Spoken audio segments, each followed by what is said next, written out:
porque no es un subsidio al transportista. Se le compensa para que no se cobre una tarifa, la que debería ser, y por lo tanto esto va al 80% de la población, en donde su mayor parte es la gente más pobre de este Rodrigo, país. ¿está en Entonces, va debate si se directo a los mantiene o pobres. no se mantiene el subsidio o no está en debate eso? Está firmado por el presidente Ajá. Funes de mantenerlo. Ahora, esto pasa por Pero la al mismo Asamblea. tiempo habla de tarifa, ¿no? Tú me decías también de que se habla Porque de abordar el tema de las tarifas también. exacto, y de abordar otra serie de temas que, si tú me lo permites, posteriormente lo podemos aquí desglosar. Pero introduce una variable muy interesante, una ecuación matemática que creo que es necesaria para que esté establecido como ya está establecido lo de las compañías eléctricas, ¿verdad? Ya hay fórmulas y todo eso. En este caso, él ha pedido que podamos analizar lo que hemos dicho, los rangos de precios o las bandas de precios, en las cuales podamos estudiar, y eso es fácil, la matemática, 2 más 2 son 4. En cuanto a los tramos de la variación de precios entre un rango y el otro, ¿qué compensación le va a tocar al ¿Rangos de transportista? precios de qué? Del combustible. Del combustible. Exacto, eso, por no meter otras variables. Ajá. Todavía, mientras se hace el estudio, que el estudio ya está, solo hay que revisarlo. ¿Esto significaría que podría fluctuar la tarifa del transporte colectivo o qué? No, como estamos hablando ahorita de la compensación, Ajá. ahorita de la compensación, de la tarifa podría ser de similar situación, pero como estamos hablando de la compensación, él ha introducido esa variable, que es bueno analizarla, ¿verdad? Porque si dejamos de estar en ese estira y encoge, que cada vez que va para arriba, que ya no alcanza, o que va para abajo, muchos dicen, bueno, ya no se justifica. No, que esté bien regulado esta cuestión, ya en una fórmula matemática. Pero por el otro lado ha exigido algo bien importante, que nosotros estamos de acuerdo con eso, Genaro: la transparencia. Deben de haber mecanismos claros que garanticen la transparencia del manejo de esto, y eso es para ambas partes, tanto para las instituciones, para el BMT, donde ha habido una gran tolerancia y corrupción y colusión, y también para aquellos pseudo dirigentes y transportistas que quieran aprovecharse de eso. Ya vamos a hablar. Por lo tanto, otros temas me parecen que son importantes, y nosotros en esa sintonía estamos. Ya vamos a hablar de eso más adelante, Rodrigo. Tengo que hacer la primera pausa comercial, pero también creo que nos falta más claridad sobre esto, Genaro, cuando volvamos. Rango de precios, fórmula matemática, cómo se podría establecer una fórmula matemática para la compensación, cómo podría cambiar esta compensación, el monto de la compensación a partir del rango de precios, del costo de los combustibles a nivel internacional, ¿no? Que es lo que he entendido hasta ahora. Hacemos la primera pausa, regresamos en breve. A ver, nos quedamos un poco enredados, diría yo, Genaro, en este tema de la fórmula matemática y los rangos de precios. ¿Cómo se manejaría esto? Rodrigo me estaba explicando un poco en la pausa comercial. Pero la gente ha de decir, antes de ver esto de la fórmula matemática y de los rangos de precios, también podemos hablar de la competencia desleal, ¿no? Que ustedes la han venido manejando también, de combatir la piratería en este tema. Podríamos hablar también de la eficiencia, de reorientar rutas, etcétera. Pero más allá vamos a hablar, un poquito más allá vamos a hablar de eso.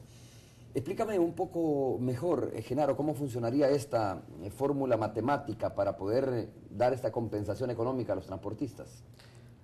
Es fácil, Romeo, en términos técnicos, en el caso de la energía eléctrica y de otros servicios le llaman una fórmula polinómica, o sea, en que incluye varios números. Esto se tiene como punto de partida lo que cuesta producir un determinado producto.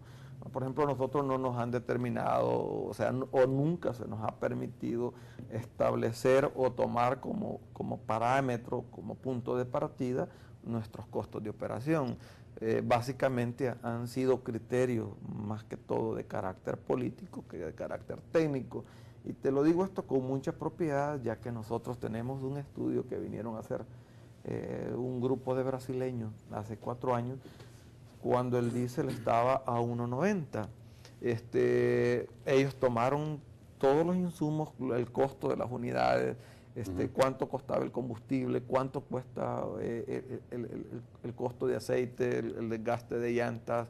Lo que pasa es que todo eso cambia, ¿no? Varía. Exactamente. Depende incluso del estado de las calles. Exactamente. El desgaste de llantas, etcétera. Ahí es donde se establece la variable esta de la variable matemática que señala Rodrigo. Entonces, si los costos se disparan, Romeo, es obvio que el costo de la tarifa tendría que irse hacia arriba.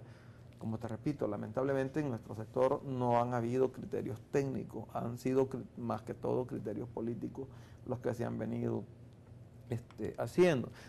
Si nosotros utilizamos como punto de partida los diferentes estudios, incluyendo el que vinieron a hacer los brasileños, nosotros tendríamos tarifas, la mínima, te estoy hablando con las muy cortas, de 30, 40, 50 y hasta 60 centavos, porque esto fue lo que determinó el estudio con los diferentes variables de costo. En ese momento. En ese momento, te estoy hablando cuando el precio del combustible estaba alrededor de 1.90 hace 4 años. También una lata de aceite hace 4 años costaba alrededor de $35. Hoy esa misma lata de aceite a nosotros nos cuesta alrededor de $75. Por ejemplo, aquí no hay mucho acceso con relación a nuestros costos o a poder comparar nuestros costos de operación o de producir transportando. Genaro, perdona, ¿qué tanto ha pesado, por ejemplo, el hecho de que, como ustedes lo han denunciado, ¿no?, que el Viceministerio de Transporte haya otorgado desmedidamente líneas a distintas unidades? ¿Qué tanto ha pesado en los márgenes de ganancia que ustedes tienen ahora? Para buscar estas variantes que a lo mejor podrían hacer que en determinado momento el tema del transporte sea más eficiente. Es simple, Romeo. Hay rutas donde habían, por ejemplo, por decirte 10 unidades, me introdujeron 4. Eso implica que el 40% de disminución con la entrada, o sea, de 4 unidades más. Y tenemos un caso entre la zona norte de San Miguel, ahí por la zona de Ciudad Barrio, Carolina, el Nuevo Edén de San Juan, donde se introdujeron en un bloque de la zona norte de San Miguel, donde habían cierta cantidad de unidades, casi se introdujo el 50%. ¿Y se puede revertir esas rutas que se otorgaron, esas líneas? Yo estoy seguro, Romeo, que se puede. O sea, yo creo que no todo lo que se hizo es malo. Lo que se ha hecho, la forma en que se hizo es la mala. Y yo lo dije, no voy a venir a contradecirme en este mismo programa contigo.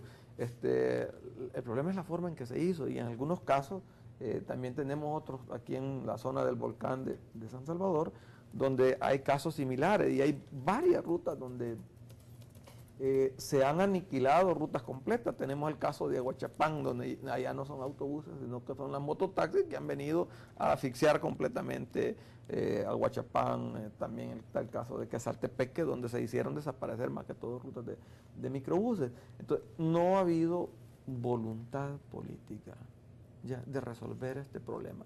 Que el problema del transporte tiene solución, por supuesto que tiene solución. Pero esto pasa por la voluntad política que pueda tener. ¿Y por hacer qué, por ejemplo? Hay medidas sumamente sencillas. En esto yo creo que no hay como mucho que platicar. O sea, habían 2 decretos desde hace alrededor de 2 años donde inhibía al funcionario de turno a otorgar este tipo de permisos. Lamentablemente, y aquí lo señalamos, en el viceministerio lo que prevalecía era el tráfico de influencias o la corrupción, que aquí tuvimos el valor de señalarlo, trajimos algunas pruebas, bueno, y en algunos casos, porque el sistema se presta para este tipo de situaciones.